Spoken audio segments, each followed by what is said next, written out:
ಈಗಲಾದರೂ ಚೆನ್ನಾಗಿ ಅರ್ಥ ಮಾಡಿಕೊಂಡೆಯಾ ಚಂದ್ರೇಗೌಡನ ಸಾಹಸ ಎಂತದು ಎಂಬುದನ್ನು? ನಾನಾಗಲೇ ಕಾರುಬಾರಿಯನ್ನು ನಿನ್ನ ಮನೆಗೆ ಕಳಿಸಿಕೊಟ್ಟಾಗ ನೀನಾಗಲೇ ಕ್ಯಾಸೆಟ್ ಕೊಟ್ಟಿದ್ದರೆ ನಿನಗೆ ಈ ಸ್ಥಿತಿ ಬರುತ್ತಿರಲಿಲ್ಲ. ಹೇಳು, ಮರ್ಯಾದೆಯಿಂದ ನೀನದನ್ನು ಕೊಡದಿದ್ದರೆ ನಿನ್ನ ಮೈ ಚರ್ಮ ಸುರಿದು ಬಿಡುತ್ತೇನೆ. ಲೇ ಸಾವುಕಾರ, ಯಾವುದೇ ಶೇಡಿಗಾಗಿ ನನ್ನನ್ನು ಕಟ್ಟಿ ಹಾಕಿ ಕ್ಯಾಸೆಟಿನ ಅಪವಾದ ನನ್ನ ಮೇಲೆ ಹೊರಿಸಿದರೆ ಲೇ ನಾನೇ ನಿನ್ನ ಮೈ ಚರ್ಮ ಸುಲಿಯಬೇಕಾದದ್ದು ಎಚ್ಚರದಿಂದ ಮಗಳು. ಇದುವರೆಗೂ ಯಾರು ಮಾತನಾಡದ ಸಂದರ್ಭದಲ್ಲಿ ಬಡವನಾದ ನೀನು ಎದುರು ಮಾತನಾಡುತ್ತಿದೆಯಾ? ಬಾಯಿ ಮುಚ್ಚಲೇ ದುರಾಚಾರಿ. ಕಂಡ ಹೆಣ್ಣು ಮಕ್ಕಳನ್ನು ನಿನ್ನ ಕಾಮನದ ಕಣ್ಣಿನಿಂದ ನೋಡಿದ ನಿನ್ನ ರುಂಡ ನಮ್ಮೂರ ಅಗಸಿ ಬಾಗಿಲಿಗೆ ಕಟ್ಟುತ್ತಾರೆ ನನ್ನ ರೈತ ಜನ.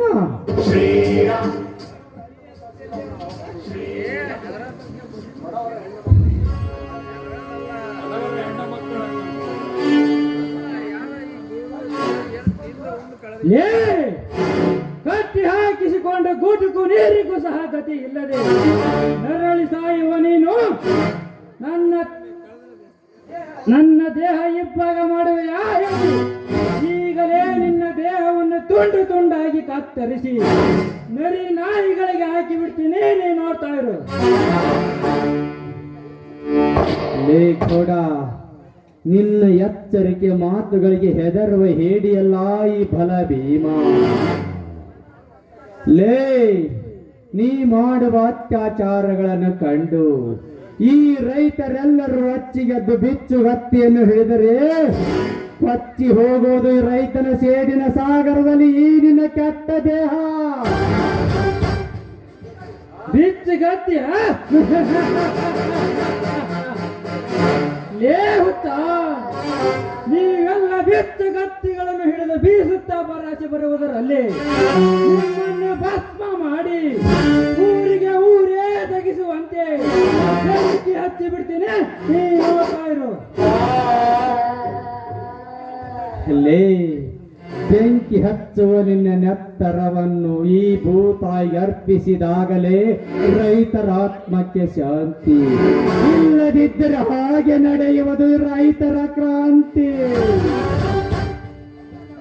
ನಿನ್ನಂತವನ ಪಳ್ಳಿ ಬೆದರಿಕೆಗೆ ಹೆದರವನಲ್ಲ ಈ ಚಂದ್ರೇಗೌಡ. ನೀನು ಒಳ್ಳೆ ಮಾತಿನಿಂದ ಕ್ಯಾಸೆಟ್ ಕೊಟ್ಟರೆ ಸರಿ, ಇಲ್ಲದಿದ್ದರೆ ನಿನ್ನ ಕುತ್ತಿಗೆಗೆ ಆಹ್ವಾನಿಸುವುದು ಈ ಕರಿಯನ ಕತ್ತಿ. ಆ ನಿನ್ನ ಕರಿಯನ ಕತ್ತಿ ಕುತ್ತಿಗೆಗೆ ಬರುವುದರೊಳಗಾಗಿ ನಿಮ್ಮ ರುಂಡ ಮುಂಡದಿಂದ ಹೊರ ಬೇರ್ಪಡಿಸಿ ನಮ್ಮೂರ ಅಗಸಿ ಬಾಗಿಲಿಗೆ ಕಟ್ಟುತ್ತಾರೆ ನನ್ನ ರೊಚ್ಚಿಗೆದ್ದ ರೈತ ಜನ. ನಾನೇ ಅದು ನಿನ್ನಿಂದ ಯಾವ ಕಾಲಕ್ಕೂ ಸಾಧ್ಯವಿಲ್ಲ ಎಂದು ತಿಳಿ. ನಾನೇ ರೈತರ ವಾರಿ ಎಂದು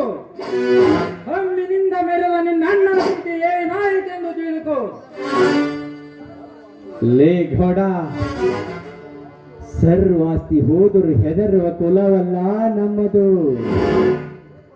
ಮುಂಬರುವ ಚುನಾವಣೆಯಲ್ಲಿ ನಿನ್ನನ್ನು ಕೆಡವಿ ಆ ಗದ್ದಿಗೆಯಲ್ಲಿ ಅಣ್ಣ ತಮ್ಮಂದಿಬ್ಬರಲ್ಲಿ ಒಬ್ಬರು ಏರಿ ಕಳೆದ ನಮ್ಮ ಆಸ್ತಿಯನ್ನು ಮರಳಿ ಪಡೆದುಕೊಂಡು ನಿನ್ನಿಂದ ರೊಂದ ರೈತರ ಆತ್ಮಕ್ಕೆ ಶಾಂತಿ ನೀಡಿ ರೈತರ ಸತ್ಯದ ಜಾತಿ ನಾವು ಬೆಳಗಿಸದಿದ್ದರೆ ನಾವಿಬ್ಬರು ಜಾರಣಿಯ ಮಕ್ಕಳೆಂದು ಊರಿಗೂರಿಗೆ ಕೇಕೆ ಹಾಕಿ ನಗಲಿ ಮಗನೇ.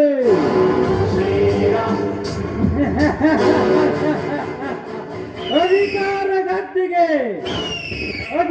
ಗದ್ದಿಗೆ ಎಂದು ಕನಸು ಕಾಣುತ್ತಾ ಇದೆಯಲ್ಲೇ ಬಡವ. ತುತ್ತು ಅನ್ನಕ್ಕೂ ಗತಿ ಇಲ್ಲದೆ ಭಿಕಾರಿಯಾಗಿ ಸಾಯುವ ನೀನು ಚುನಾಯಿತ ಪ್ರತಿನಿಧಿಯಾಗುವಯ? ಏ ಹುಚ್ಚ, ಎಲ್ಲ ಹೊತ್ತು ಹಿಡಿದಂತೆ ಕಾಣುತ್ತದೆ. ಹೌದೇ ತಿರುಕ?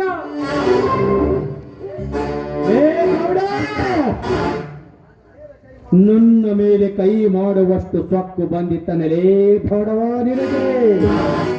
ಅದು ಅಲ್ಲದೆ ಈ ಕಲಿತ ರೈತ ವಿದ್ಯಾವಂತನಿಗೆ ತಿರುಕ ಎಂದು ಹೊಗಳುತ್ತೀಯ. ಈ ರೈತ ಬಿಸಿಲು ಮಳೆ ಗಾಳಿ ಚಳಿ ಎನ್ನುವುದೇ ಕಷ್ಟಪಟ್ಟು ದುಡಿದು ನಿನ್ನಂತ ರಾಜಕೀಯ ನಾಯಿಗಳಿಗೆ ಅನ್ನ ಹಾಕುವರೇ ನಿಜವಾದ ರೈತ. ಇದನ್ನೆಲ್ಲ ಬಿಟ್ಟು ಇಂದಿನಿಂದ ನೀನಾಗ ತಿದ್ದಿಕೊಂಡು ಬಾಳದಿದ್ದರೆ ನನಗೆ ಎತ್ತರ ಲೇಖರ್ಯ ಸಮಯ ಕಳೆದಂತಲ್ಲ ಈ ಬಡವನ ಸೊಕ್ಕು ನೆತ್ತಿಗೆ ಏರುತ್ತಿದೆ. ಇದಕ್ಕೆ ಹೊಡೆದ ಹೊಡೆದವೇ ಸಾಕ್ಷಿ. ಇಲ್ಲಿ ಆ ಚಾಟಿಯನ್ನು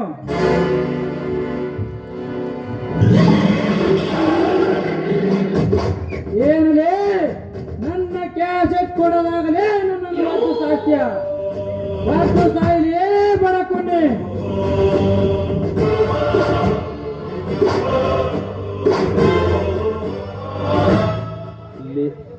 ಲೇ ಗೌಡ, ಹಾಗೇಕೆ ಲೇ ನಾಯಿ ತರ ತೇಗ್ತಿಯಲಿ ಮಗನ? ಈ ಭೀಮನ ದೇಹ ಗರತಿ ಗಂಗಮ್ಮನ ಎದೆ ಹಾಲು ಕುಡಿದು ಬೆಳೆದ ಗಂಡು ದೇಹ. ಲೇ ನಿನ್ನ ಚಾಟಿ ಏಟೇಕಲೇ ಮೇಲು ಪರ್ವತದ ಬಂಡೆ ತಂದು ಎಸೆದರೆ ಕೊಸಿಯಲಾರದು ಈ ಗಂಡದ ಭೀಮನ ದೇಹ. ಗೌಡ, ನಿನಗೆ ನನ್ನ ಶಕ್ತಿಯನ್ನು ನೋಡು ಆಸೆ ನಿನಗಿದ್ದರೆ, ಲೇ ನಿನ್ನ ರಕ್ತ ನೀನೇ ನೋಡಿಕೊಳ್ಳುವ ಆಸೆ ನಿನಗಿದ್ದರೆ ಈ ಕಟ್ಟಿದ ಕಟ್ಟನ್ನು ಬೆಚ್ಚಿ ನೋಡು. ಈ ಹುಲಿಯನ್ನು ಕ್ಷಣದಲ್ಲೇ ತಂದು ಮುಗಿಸಿ ಬಿಡುತ್ತೇನೆ. ಇದಕ್ಕೆ ಯಾವ ಆಲೋಚನೆ ಮಾಡುತ್ತೀರಿ? ತೆಗೆದುಕೊಳ್ಳಿ ಈ ಬಂದೂಕನ್ನು, ಇವನಿಗೆ ಇಲ್ಲೇ ಗುಂಡು ಹಾಕಿ ಬಿಡಿ, ಅಥವಾ ಇವನ ಕಥೆ ಮುಗಿಸಿ ಬಿಡ್ರಿ ಬಿಡ್ರಿ ಅಂದಾಗಲಾದರೂ ತೀರುತ್ತೆ ನಿಮ್ಮ ಸೇಡು. ಬೇರೆ ಕಡೆಯ ಒಂದೇ ಗುಂಡಿನಿಂದ ಇವನ ಗಂಡಿನ ಹೊಡೆದರೆ ನಮ್ಮ ಮುಂದಿನ ಸೇಡು ತೀರಲಾರದು. ಇವನನ್ನು ಕ್ಷಣ ಕ್ಷಣಕ್ಕೂ ನರಳಿ ಸಾಯಬೇಕು. ತೆಗೆದುಕೊಂಡು ಬಾ ನನ್ನ ಕಾಲದ ಕಬ್ಬಿಣವನ್ನು.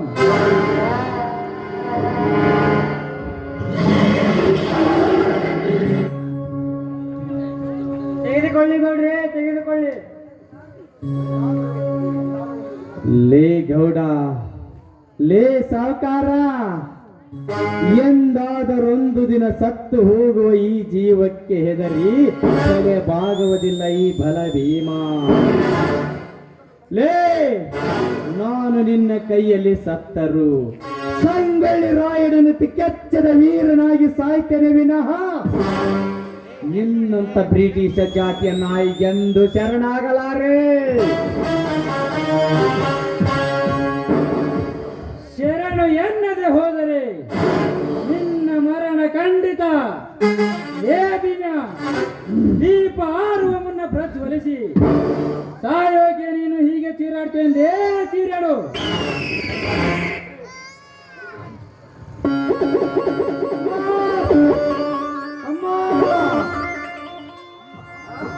ಅಮ್ಮ ಸತ್ತು ಹೋದ ನಿನ್ನ ಹೆತ್ತಮ್ಮ ಮತ್ತೆ ಬರುವಳೆ?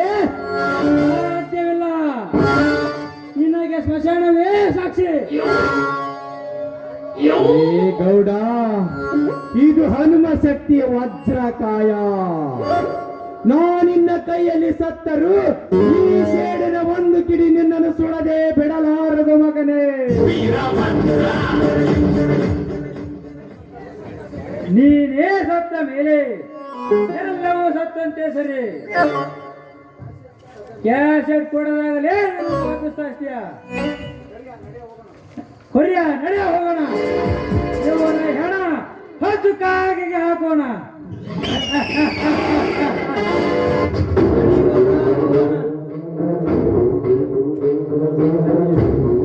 ಅಯ್ಯೋ ಅಮ್ಮ, ಅಣ್ಣ, ಕುಮಾರ, ಮಗು,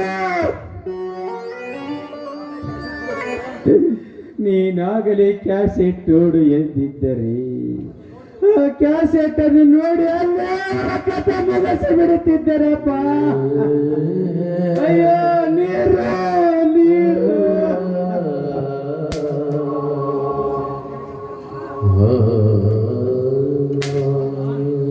ಏನಿದು ನಿನ್ನ ಈ ಸ್ಥಿತಿ? ಅಣ್ಣ, ಅಣ್ಣ,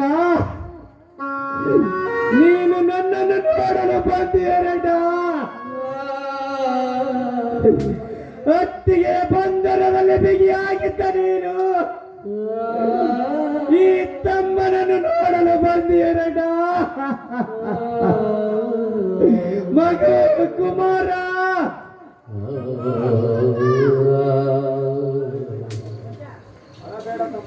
ಅಳಬೇಡ ತಮ್ಮ, ಅಳಬೇಡ. ನನಗಾಗಿ ನೀನು ಈ ಶಿಕ್ಷೆ ಅನುಭವಿಸಿದ್ಯಾ? ನಾನೆಂತ ಪಾಪಿಯಪ್ಪ, ನಾನೆಂತ ಪಾಪಿ. ಈ ಪಾಪಿಗೆ ಪ್ರಾಯಶ್ಚಿತ್ತವಾಗಿ ಆ ಸತಿ ಸೂಳೆಯನ್ನು ಬಿಟ್ಟು ನಿನ್ನನ್ನು ಸೇರಲು ಬಂದೆ ತಮ್ಮ, ನಿನ್ನನ್ನು ಸೇರಲು ಬಂದೆ. ಇದು ನಿಜವೇನಣ್ಣ? ಹೌದಪ್ಪ. ನಿನ್ನನ್ನೇಕೆ ಈ ರೀತಿ ಕಟ್ಟಿ ಹಾಕಿದ್ದಾರೆ? ಯಾರು ಕಟ್ಟಿ ಹಾಕಿದ್ದಾರೆ ಹೇಳತ್ತಮ್ಮ. ಅಣ್ಣ, ಒಂದು ಕ್ಯಾಸೆಟಿನ ಅಪವಾದಕ್ಕೆ ನನ್ನನ್ನು ಈ ರೀತಿ ಕಟ್ಟಿ ಹಾಕಿ ಸಿಕ್ಕಂತೆ ಹೊಡೆದು ಮೈಯೆಲ್ಲ ಬೆಂಕಿ ಬರೆ ಎಳೆದಿದ್ದಾರಣ್ಣ.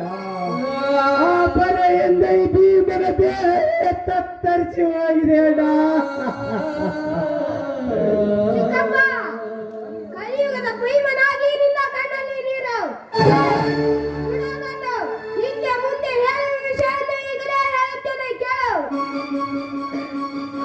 ನನ್ನ ತಾಯಿ ಸೀತಾಳನ್ನು ಕೊಂದವರು ಬೇರೆ ಯಾರಲ್ಲ, ನಿನ್ನನ್ನು ಕಟ್ಟಿ ಹಾಕಿದ ಇದೇ ಚಂದ್ರೇಗೌಡ.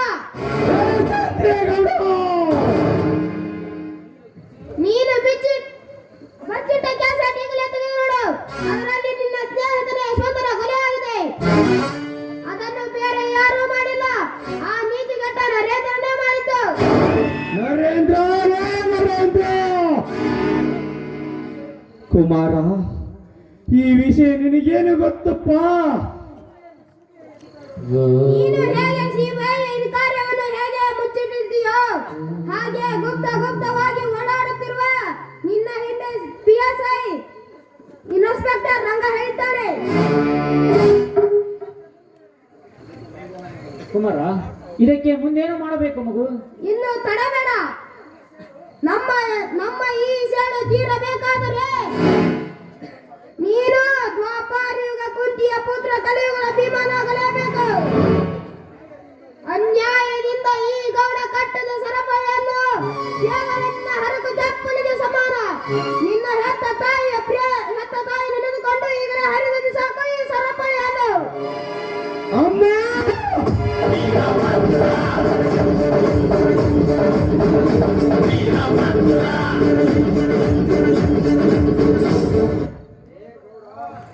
ಲೇ ಗೌಡ,